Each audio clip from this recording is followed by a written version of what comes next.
શ્રી સાળંગપુરના કષ્ટભંજન દેવ હનુમાનજી. શ્રી હનુમાનજી એટલે રામના દૂત, બુદ્ધિના સાગર, વિદ્યાવાન, મહાવીર, કુમતિને દૂર કરનારા, સુમતિ આપનારા ઈષ્ટદેવ ભગવાન શ્રી સ્વામિનારાયણ મહાપ્રભુના આદેશરૂપ શિક્ષાપત્રી શ્લોક 85માં આદેશ કરેલો છે.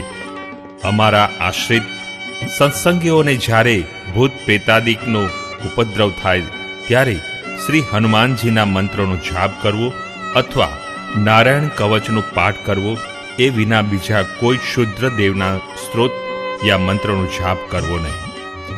આ આદેશને ધ્યાનમાં રાખીને સંપ્રદાયના સિદ્ધાંત અને મર્યાદાઓને શ્રી હરિ આજ્ઞાનુસાર સ્થિર કરનાર તેમજ શ્રી હરિના સ્વરૂપ અને સિદ્ધાંતને જાણનાર યોગીરાજ સદગુરુ શ્રી ગોપાલ